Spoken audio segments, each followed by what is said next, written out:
तर मला वाटतं वक्त्यांनी सुद्धा आतमध्ये येऊन भाषण ऐकायला काही हरकत नसावी, त्यामुळं ते येतील अशी अपेक्षा आहे. सुरुवातीलाच ज्यांचा फोटो समोर लावलेला आहे, ज्यांच्या प्रेरणेनं हा छत्रपती करंडक सुरू झाला, ते छत्रपती शिवाजी महाराज असतील. ज्यांच्या विचारांचा वारसा तुम्ही सगळेजण घेऊन जाताय पुढे, ते डॉक्टर बाबासाहेब आंबेडकर असतील, किंवा त्याच्याही पुढील पंजाबराव देशमुख साहेब, डॉक्टर पंजाबराव देशमुख साहेब, ज्यांच्या विचारांतून आणि ज्यांच्या प्रेरणेतून हे महाविद्यालय उभं झालंय. आणि या महाविद्यालयाला देशामध्ये नॅक मानांकन, मला वाटतं आता सरांनी सांगितलं की दुसऱ्या क्रमांकावरती पोहोचवणारे आपल्या या कार्यक्रमाचे अध्यक्ष आणि या सगळ्या मंचावरच्या मान्यवरांना आणि या स्पर्धेच्या सगळ्या आयोजकांना आणि या स्पर्धेला मोठं करणाऱ्या या सगळ्या स्पर्धकांना प्रथमतः मी नमस्कार करतो. आणि 2021चा या वक्तृत्व स्पर्धेचा एक विजेता आणि आजच्या कार्यक्रमाचा एक अतिथी या नात्यानं माझं थोडक्यातलं मनोगत तुमच्या सगळ्यांसमोर ठेवतोय. खरं तर माझी ओळख थोडक्यात करून द्यायची झाली तर मी नेहमी सांगतो, हरिओम पवार यांचे शब्द मला माझ्या काळजाबरोबर घेऊन चालायला आवडतात. ते लिहितात की मैं वो कवि नहीं जो बिकते हैं दरबारों में, मैं शब्दों के दीपशिखा हूँ अंधियारी चौबारों में, मैं वाणी का राजदूत हूँ, सच पर मरने वाला हूँ, डाकू को डाकू कहने की हिम्मत रखने वाला हूँ, मेरी कलम वचन देती है अंधियारों से लड़ने की, राजमहल के राजमुकुट के आगे तनकर अड़ने की, अरे उसका मर जाना ही अच्छा है जो खुददार नहीं, देश जले और मैं कुछ ना बोलूं, मैं तो ऐसा गद्दार नहीं, मैं तो ऐसा गद्दार नहीं, मैं तो ऐसा गद्दार नहीं. मला वाटतं आजच्या स्पर्धेमध्येही हा विषय होता की देश पेट घेत आहे. आणि कारण मी मला वाटतं स्पर्धेतल्या सगळ्यात जास्त स्पर्धकांनी याच विषयावरती आपली मतं मांडली. अनेक जण निकालात असतीलही, शेवटी तो त्यांचा निकाल लावण्याचं काम आमचे परीक्षक करत आहेत. खरं तर या स्पर्धेबद्दल आणि या सगळ्या एकंदर वातावरणाबद्दल भरभरून बोलायची नेहमी इच्छा होते. या स्पर्धेबद्दल ज्या वेळेला स्पर्धा असते त्यावेळेला अक्षयदादांचा एखादा फोन येतो आणि म्हणतात की स्पर्धेबद्दलची एखादी प्रतिक्रिया बाईट द्या. त्यावेळेला 30 सेकंद किंवा 1 मिनिटात बोलायचं असतं, त्यावेळेला मर्यादा येते. आज त्यांनी माझ्याकडे पूर्ण 5 ते 7 मिनिटं दिलेली आहेत, त्यामुळे खूप काही बोलता येणार आहे. खरं तर दादा पहिल्या वर्षी ज्यावेळेला स्पर्धा सुरू झाली, पहिल्याच वर्षीचा मानकरी ठरलो. मात्र त्याच्या आधीची पार्श्वभूमी मला सांगणं फार महत्वाचं होतं, कारण ज्यावेळेला एखादी स्पर्धा सुरू होते, स्पर्धा 5 वर्ष, 10 वर्ष, 15 वर्ष, 20 वर्ष चालते, त्यावेळेला ती महाराष्ट्रातील मानाची स्पर्धा म्हणून ओळखली जाते. याच्यामध्ये अनेक स्पर्धांची नावं घेता येतील. अनेक स्पर्धा अनेक महाविद्यालयीन स्तरावरती होतात, अनेक स्पर्धा अनेक राजकीय नेत्यांच्या होतात, त्या मानाच्या झाल्या.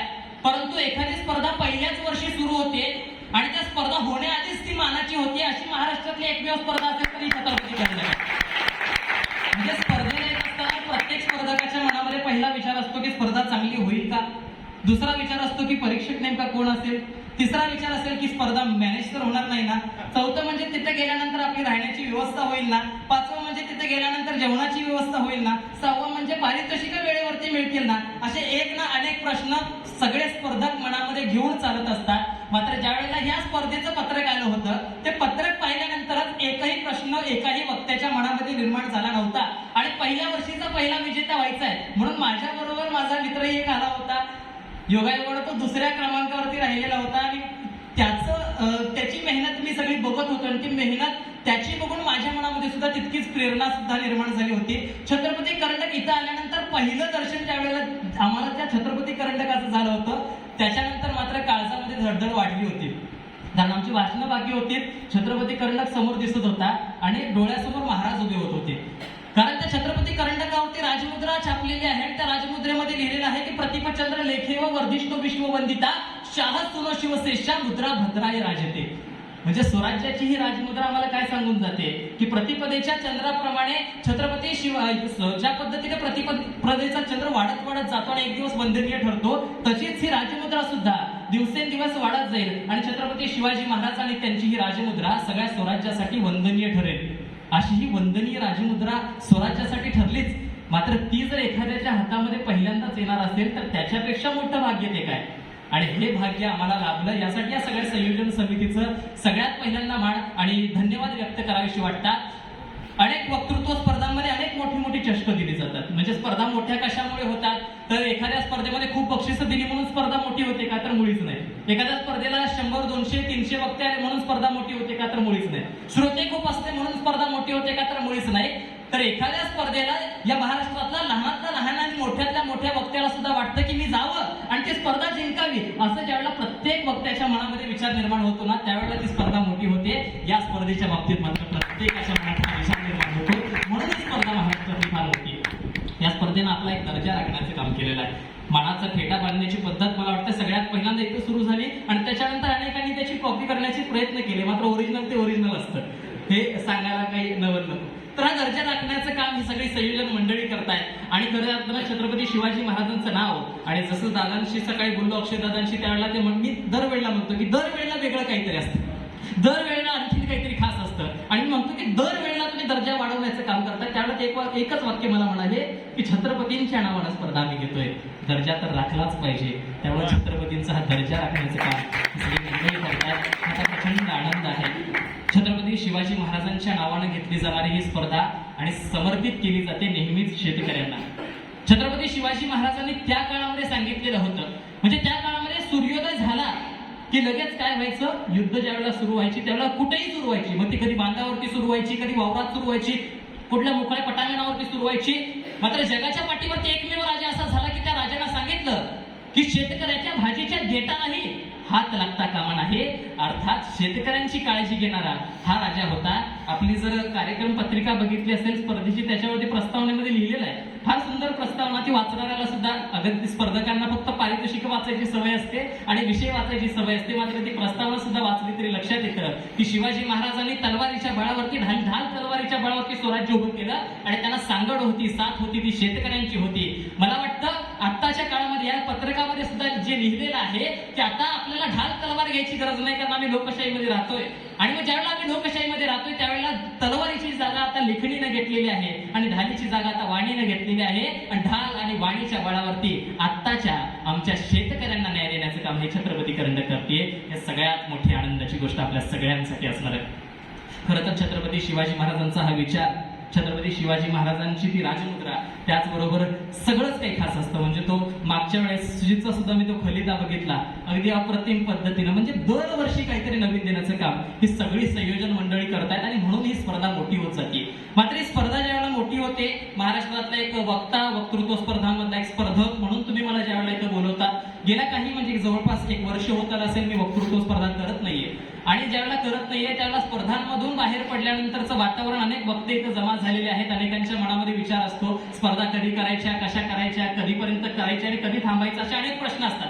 कोण कधी थांबावं याच्यावर त्यांनी मर्यादा घालत नाही, कारण छत्रपती करंडक सगळ्यांसाठी खुला ठेवण्यात आलेला आहे. करंडक नाही, मात्र खालची बक्षीस. मात्र कुठं थांबायचं हा सगळ्यात मोठा ज्यावेळेला प्रश्न तुमच्या मनासमोर असतो, तर सगळ्यात महत्वाचं मला सगळ्या वक्त्यांसाठी थोडक्यात सांगायचं आहे की आता आपल्या महाराष्ट्राला एक फार मोठी वक्त्यांची परंपरा आहे. म्हणजे पु ल देशपांडे असतील, बाळासाहेब ठाकरे असतील किंवा मग अनेक वक्ते असतील की ज्यांनी या महाराष्ट्रामध्ये वक्तृत्व नेमकं काय असतं हे दाखवण्याचं काम केलं. प्रख्यातऱ्यांची जर भाषणं आपण काढून पाहिले तर ते वक्तृत्व नेमकं काय असतं ते माणसाने दाखवण्याचं काम केलंय.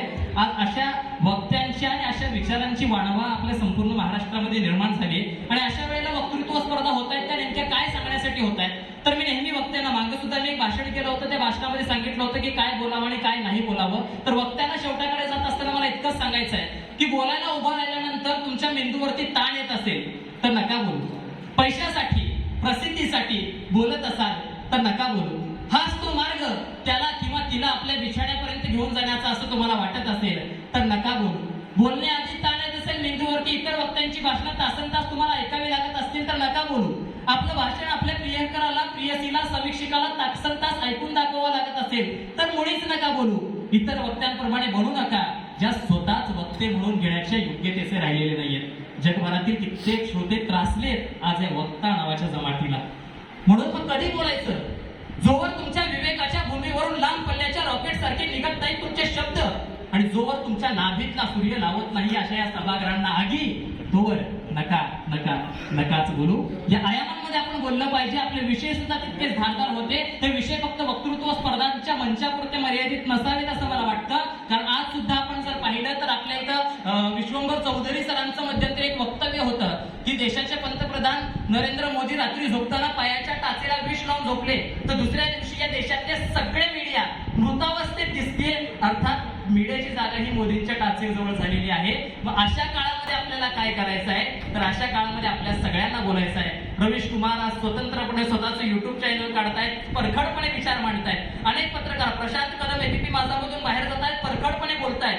अनेक पत्रकारांनी स्वतःचे युट्यूब चॅनल चालू करून आज परखडपणे मतं मांडण्याचं काम केलेलं आहे. आपल्याला सुद्धा येणाऱ्या काळात फक्त स्पर्धांच्या मंचा प्रत्येक विचार मर्यादित ठेवायचे नाहीये. इथून बाहेर गेल्यानंतर नोकरीला लागलो आणि वक्तृत्व विसरलो असंही करायचं नाहीये.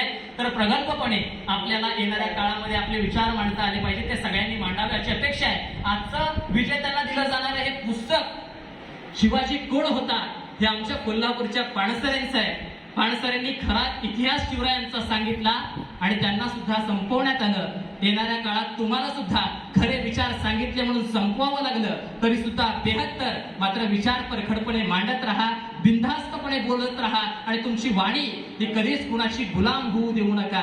एक वेळ तुमची वाणी मधुर असली तरी चालेल, परंतु ती कधीच मजूर होऊ देऊ नका. आणि म्हणून मी नेहमीच सांगतो की एक वेळ भर चौकात भर बाजारात उभं राहून स्वस्त घ्या, ताजी घ्या, स्वस्त घ्या, केळी घ्या, केळी म्हणे रही, परंतु कधीच कुणाच्या दावणीला बांधला जाणार नाही. ही वाणी बांधू देऊ नका. इतकंच करा. बाकी शेवटी हरिओम पवार यांच्या शब्दात इतकंच म्हणेन कि मैं ताजों के लिए समर्पण वंदन गीत नहीं गाता, मैं दरबारों के लिए अभिनंदन गीत नहीं गाता. गौण भले ही हो जाऊं पर मौन नहीं रह सकता मैं, पुत्र मोह में शस्त्र त्याग कर द्रोण नहीं बन सकता मैं सूरज के साम्राज्य से आंख मिलाने वाला हूँ, दुनिया के हर दादा का ताज हिलाने वाला हूँ. आसमान की लाली मेरे लफ्जों की चिंगारी है, मेरी पूरी दुनिया से टकराने की तैयारी है. मैं शब्दों की क्रांति ज्वाला हूँ, वर्तमान को गाऊंगा. जब तक मेरी आग बुझेगी तब तक मैं मर जाऊंगा, तब तक